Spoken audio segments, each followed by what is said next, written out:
안녕하십니까 여러분. 북한 탐사의 이윤걸입니다. 되게 중요한 걸 알려드리려고 합니다. 김정철이 에릭 클랩턴의 왕팬으로만 알고 있었죠. 실제로는 김정철이 원래는 김정일의 후계자가 될 뻔했었습니다. 그런데 본인이 스스로 반대했던 겁니다.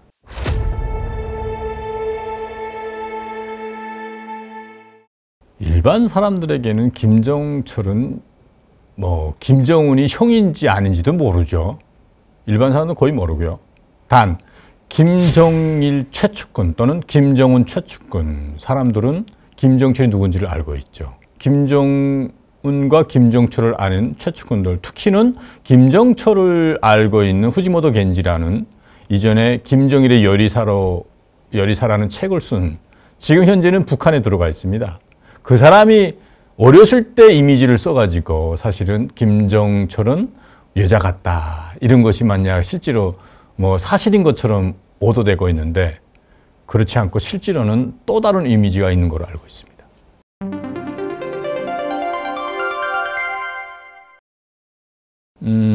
그렇지는 않고요. 사실은 처음에 우리 언론과 방송뿐만 아니라 안보기관들에서도 2002년경에 김정철을 옹이하는 세력이 만들어지고 있다는 소식과 첩보가 많이 확산되기 시작했어요.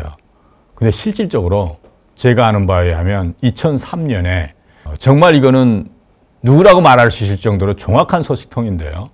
옆에 있었던 사람 중에 한 명인데, 그 사람의 말에 의하면 김정철이하고 김정일은 어마어마한 싸움을 했어요.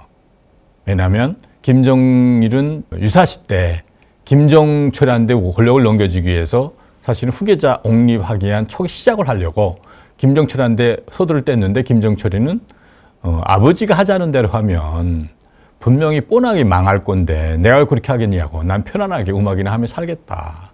그래가지고 김정일이가 담배를 피우던 재터리를 김정철 옆으로 던지고 그 정도로 큰일이 일어난 걸로 알고 있어요. 그렇기 때문에 우리가 1편, 2편, 3편에서 보는 것처럼 김정철은 특별히 음악에도 집착하지 않았을까, 또 하는 흉내를 내지 않았을까, 그런 측면도 가미됩니다. 아마도 그때는 김정철이는 그 고등학교를 졸업하고 들어온 상황이었고, 근데 김정은은 그때 당시 해외에서 유학을 하고 있었어요. 그렇기 때문에 김정일이 김정은을 급기야 고등학교를 졸업시키지 않고 데려오게 된 가장 중요한 동기였다고 그 핵심 소식통이 전해졌거든요. 쉽게 말해서 김정일은 김정남이도 그렇고 김정철이도 그렇고 고등학교가 시기라는 거는 우리 한국식 말하면 18부터 20살 사이잖아요. 그 사이에 사랑이 알고 자유가 뭔지 알고 인권이 이런 걸 알게 되는 중요한 가치관이 정립되던 시기거든요.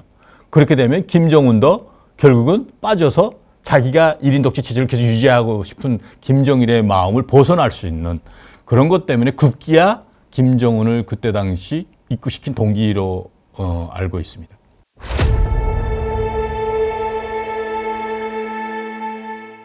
그것은 잘못 알려진 게 몇 가지 사실이 있는데요. 김정일은 나름대로 때가 되면 북한도 부흥시키고 발전시키고 싶어 했어요.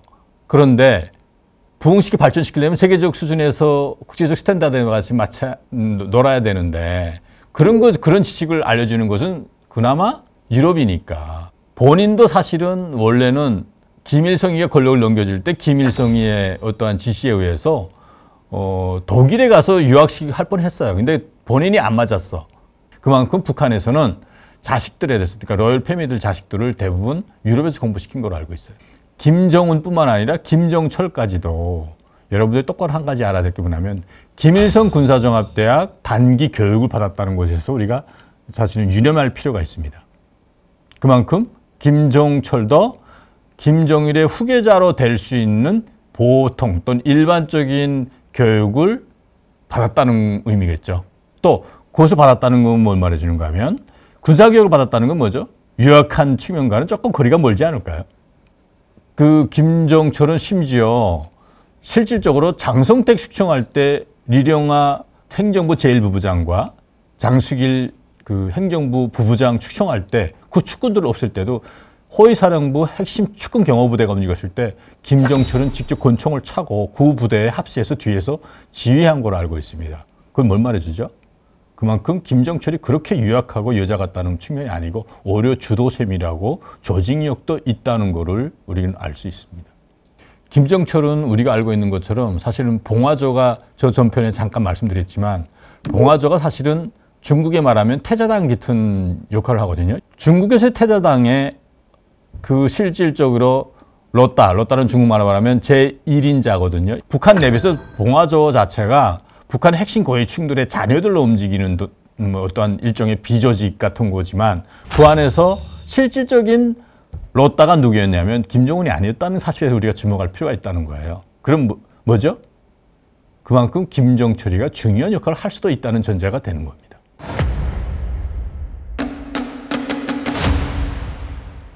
그렇죠.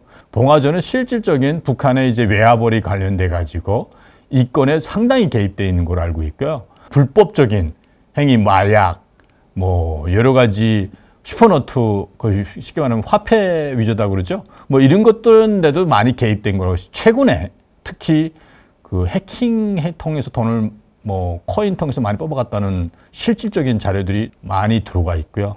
10억 달러 이상이 한 번에 움직일 수 있을 정도로 자금력도 탄탄한 걸로 알고 있습니다. 관련된 자료들도 몇 가지 입수한 데 의하면 지난 시기 북한의 그 미래과학자거리 평양시에 엄청나게 크게 움직일 때 그 돈에 여러 가지 건설 물자나 이런 것들 수입도 많이 했거든요. 거기에 얘네들이 실질적으로 개입했고 건설 프로그램, 그러니까 새로운 디자인 형성도 얘네들 중에 일부 사람들이 해외에서 외주를 줘가지고 설계도면까지 따온 거로 정확히 알고 있어요. 관련된 건 때가 되면 앞으로 공개될 겁니다.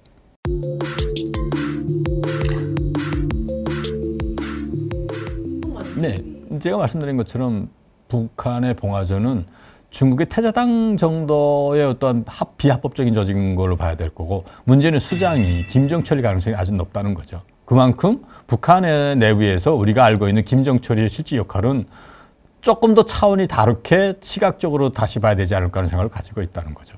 초기에 원래 김정은의 권력 이양이 확실되기 전까지는 김정철과 김정은을 중심으로 이 봉화조가 사실은 활발하게 움직였던 걸 알고 있는데 걔네들이 자기들이 쓰기 위한 외화돈도 해외에서 아까처럼 정말 김정철 하나만 봐도 사람이 생활하려는 거는 결코 음악 하나만 가지고 유지되지는 않거든요. 돈을 확보하기 위해서라도 여러 가지 그 경제 이익되는 여러 가지 분야에 개입되어 있는 건 사실인 것 같고 김정철이가 북한 내부에서 봉화조를 이용해서 또는 자기 측근들을 이용해서 김정은이가 모든 권력을 지금 1인자로 돼 있지만 그 밑에서 일정한 수익을 보는 핵심 인물이라는 것은 사실인 겁니다. 왜냐하면 우리가 앞에서도 보았지만 12명 또는 7, 8명이 실질적으로 움직일 정도로 확실한 데이터가 있다는 것은 북한 내부에서 일반 사람들은 비조직적으로 몇 명, 두세 명만 모여서 딴 일만 해도 그냥 정치홈으로 갈 상황인데 얘는 그렇게 하고 있다는 것, 그것도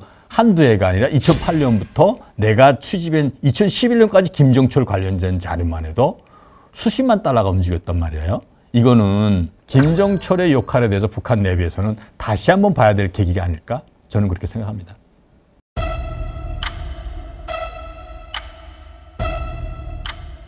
그렇죠. 맞아요. 나도 그걸 말해주려고 싶은 거예요. 정확한 거 봤어요. 예. 실제 그래요. 군사교육까지 받았지. 오죽했으면 김정일이가 주려고 그랬겠어요?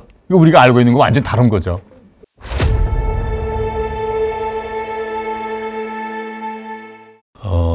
김정철이 권력을 사실은 아마 받았다면 김정남이가 죽기 전에 북한을 개혁개방해야 된다는 말을 했거든요.